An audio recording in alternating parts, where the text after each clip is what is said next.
Well, g'day everyone and welcome back to the channel. This week we're kicking off the adventure in the township of Grenfell, which is in central New South Wales. It's a beautiful town. Go and grab yourself a cold drink, get your feet up, come and join us. Hi, I'm Steve. And I'm Alison. We decided a couple of years ago that we'd work hard and save all of our money and start living life on our own terms. So we bought a caravan and hit the road on a trip for two all around Australia. So why not come and join us every week for our adventures?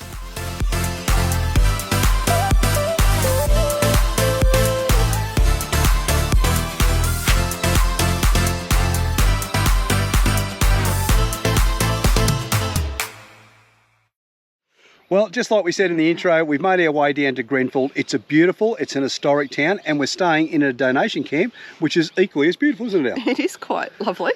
We had a little pit stop in Parks for a couple of days on our way down because Ali's been really sick. Yes, thanks to Stephen who shared his virus with me. Yes. Took a few days to get over it. She must be enjoying it because she's holding on to it a lot longer than I do. I'm not enjoying it. But we did take the opportunity to slip out and see the dish while we're in town, and I'll show you all that soon. I just want to give a quick shout out to Leanne and Greg from Shell Harbour, who we met.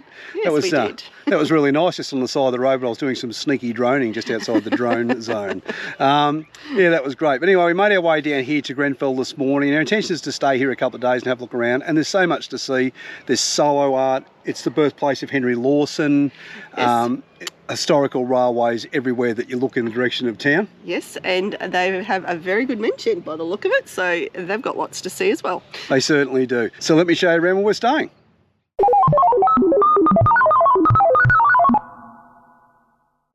Well, unfortunately we had to move on from Bathurst. Our timetables didn't allow us to stay.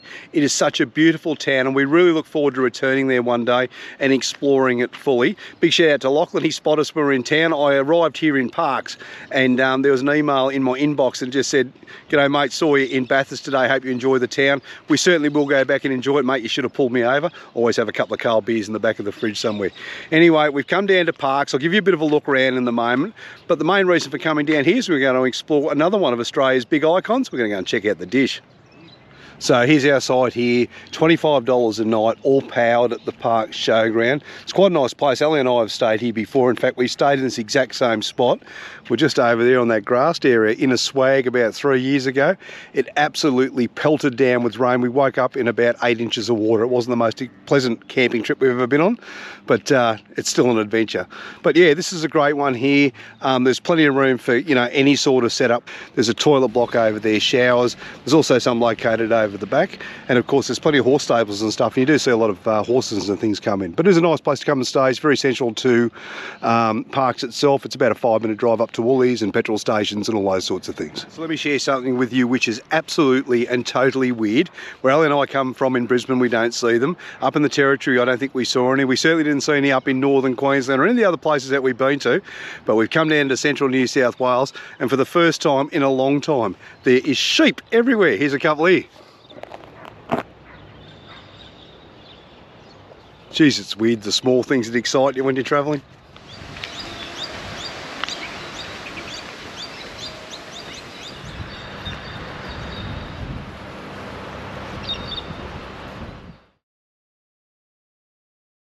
Well, I have to say any visit to Parks would not be complete if you don't slip out and see the CSRIO's radio telescope, or affectionately known as the Dish, made famous by its monitoring of Apollo 11 as it made its way to the moon in the late 1960s. Today it's a great place to visit for young and old, plenty of things to challenge the mind and keep the young ones entertained. One of the things that I think I enjoyed the most was the control panel that was made up for the movie The Dish, which was kindly donated after production had finished.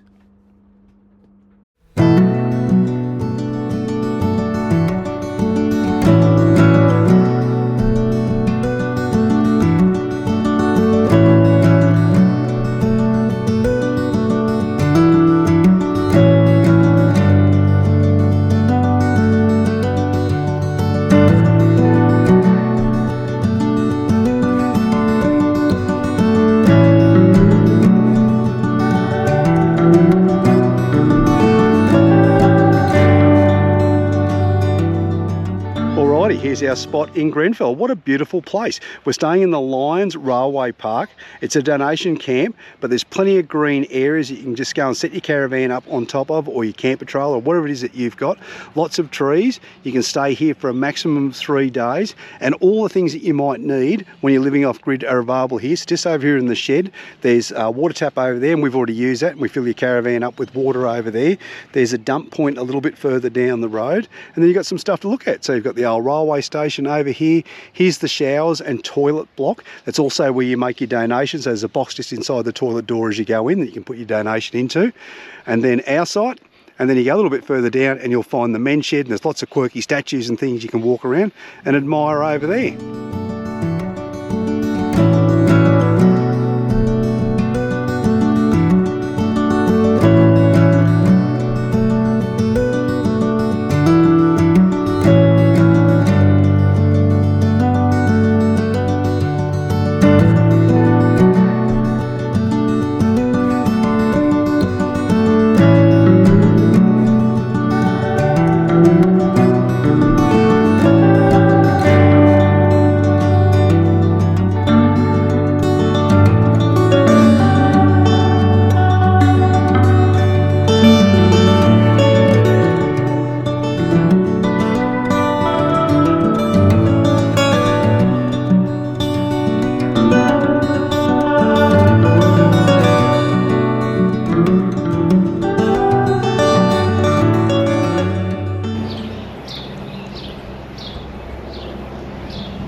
This is the Grenfell station, which is located in the Lions Park. It's restored by the Lions Club here in Grenfell.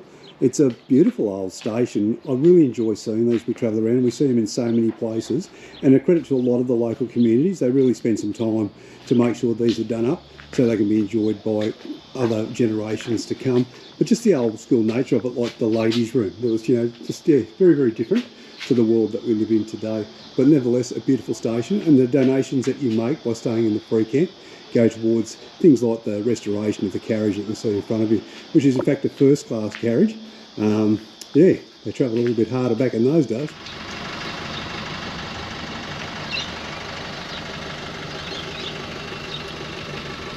Silo art out. We've seen it in a few places, don't we? We have. It's always very interesting to look at. What we like about this one, and we've also seen this in a couple of places, but we've never watched it, is this has a nighttime show as well on the silos. It does. So we're going to wander back up here tonight, because this is literally, well, in fact, I can see a caravan from where we're standing.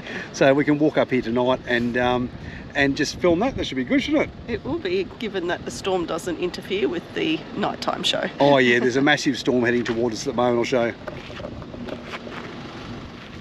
Something that always intrigues me when we see the silos painted is how they bloody well done it. They just look so good. I think my favourite one that I've seen so far, and you can write in the comment section what you think your favourite one is, but the one that we saw up in Burke of, what was that guy's name? Percy Hobson now. Yeah, she's giving me the thumbs up. She's still got the flu, so that's why you're not going to see it too much. But yeah, Percy Hobson, I thought that was absolutely magnificent, that one in Burke. But I've got to say, this is right up there. All right, next stop on the historical tour of Grenfell is Henry Lawson's birthplace. Now, there was no house for Henry because he was born in a tent. His father was a gold miner, and he was out here during the gold rush. But there's an area here where a tree was planted by his daughter in the 1920s to show the place where Henry was born. And it's right here. If you decide you want to come out and check out where Henry Lawson was born when you're coming through Grenfell, it's quite a great little monument. In fact, besides the tree that shows you where he was born, it also gives you a history of his life. So you start at the end that's closest to the barbecue and walk your way around, and each one of these pillars has a small story about his life and how he progressed right through to the day that he died and the state funeral that he was honoured with. What do you reckon about Henry, Al? Very interesting to read about his life and what happened and what he did. He always felt he wasn't a success, and he wasn't able to translate to talent into a financial success, unfortunately. He certainly has now. All right, Al, what do you think of Henry Lawson's birthplace? It's quite interesting, actually. I learnt a lot of things about Henry I didn't know, so it was very good. There's a couple of things we didn't know, like we knew he was a writer, we knew he was a poet. We didn't know that he was profoundly deaf though, did we? I didn't know that, no. And he became a real loner in his life because when he was at school from the age 9 to the time he finally pulled the plug in at 14, he was just severely bullied by the other children at school because of his deafness. Yes, he was, and then he went and worked with his dad. His dad was a qualified carpenter, so that's how his mum and dad pulled him out of school and got him to work with his dad. Finally, just before we leave Henry Lawson's birthplace, there's a couple other facilities here that you can use. There's some barbecues here if you want to come down here and have a barbecue under the shade of the tree where Henry was born. There's also a tap here that you can get water from, and you can access it to your caravan just over here. And there's a football field over here that your kids can go out there and kick a football until their legs fall off. So the next stop on our exploration of Grenfell is O'Brien's Hill, which is a lookout just on the top of town here. Yes. Now, the other significant thing about it, it's the first place where they struck gold here in Grenfell. Now, the guy who discovered the gold here, his name was Cornelius O'Brien. He discovered it about 1866, I think it was. He was a sheep farmer up here tending his sheep when he found quartz that had gold, or was gold bearing. Yes. So he went down to Young to strike a gold claim, but his wife wasn't too happy, was she? No, she said she felt life as a miner's wife was not going to be very good, so she tried to discourage him, but was not successful. No, she wasn't, but I tell you what, she was 100% correct, because as soon as gold had been discovered and he struck the claim, people were out here to try and make their money, I suppose. And with the amount of people out here, they don't have enough food, particularly meat and vegetables, and on the sign it actually says that they'd buy meat that was maggot ridden, because that's all they could get to eat, which was pretty disgusting just by the same of it. But it also, because of poor sanitary conditions and things like that, a lot of disease come out here. So things like scarlet fever, what else was there? Typhoid, dysentery. Yeah, diphtheria, oh, you name it. It was out here. Measles was another one, which did affect the adult population. But more importantly, the bloody kids who'd come out here with their families were near wiped out, weren't they? Pretty much, but that's typical of an epidemic and what happened in those times, unfortunately. It is. But besides coming up to look out for a good view of Grenfell, which I'll show you in a second, there's a walking trail that you can do here where there's a lot of old mining equipment that's still around, yes, particularly around the old shafts and where the battery was and that sort of stuff. So I'll take you for a bit of a walk around, give you a look.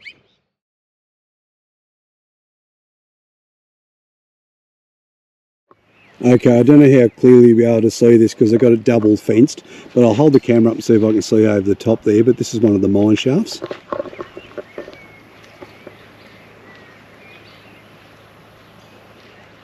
There's a second mine shaft located here, and I appreciate, you know, obviously the depth of these things. They don't want people getting in there and doing that. And I can't fly a drone here, so I can't put one up and show you what the sites look like when you go down inside there. And located just near those couple of shafts that we showed you is the poppet head, so I'll just walk over the top of there. It's a bit weird when you walk over these things, but I can't see the bottom down there. That's bloody deep, isn't it, Al? Yeah, I'm not getting on there. She's not getting on. We're just walking down to the bottom of O'Brien's Hill, and when we're over at Henry Lawson's birthplace, because it's not too far as the crow flies over there, we could hear a lot of shouting and carrying on. We thought someone was being bloody murdered, to tell you the truth. We could hear the same here, but it's a school. I don't know what they're teaching down there.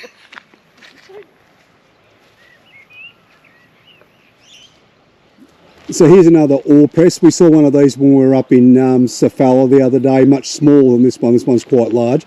This goldfield that was here in Grenfell was one of the biggest ones in New South Wales.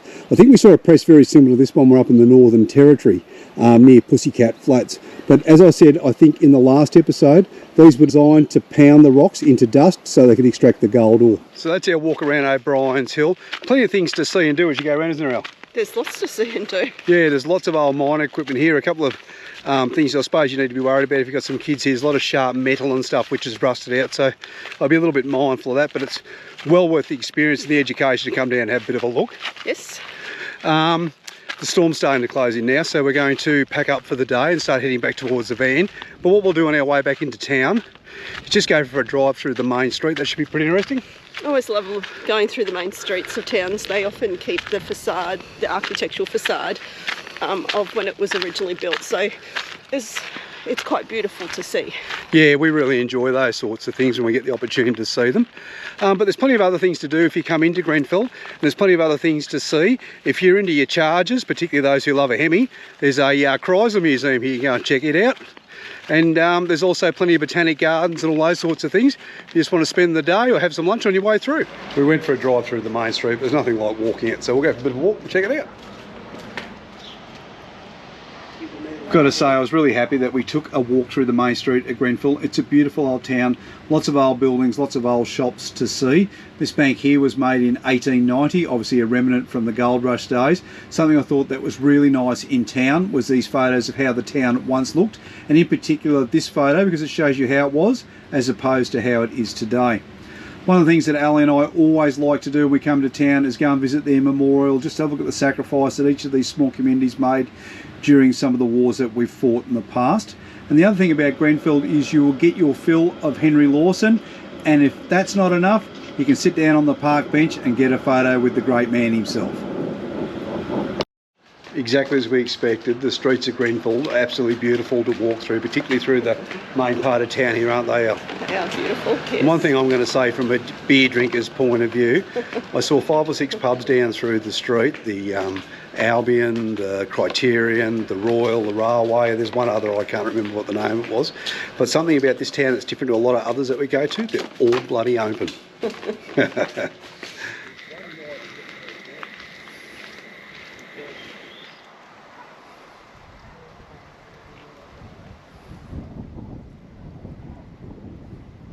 That's the end of our stay here in Grenfell. Did you enjoy it, Elle? I actually did enjoy my time here. Yes. It is, yeah. It's such a peaceful little campsite, isn't it? It was very peaceful. We didn't have a lot of residents here last night. No, we didn't, and it's a very close walk if you want to walk into town, and as I showed you a little bit earlier in the video, just some areas that you can explore while you're here. I was particularly interested in the railway because of its history. Yes, it was very interesting. It was obviously the heart and soul of the town at one point, particularly I suppose after the gold rush era, but the people of Grenfell in about 1990 come back and saved the station, didn't they?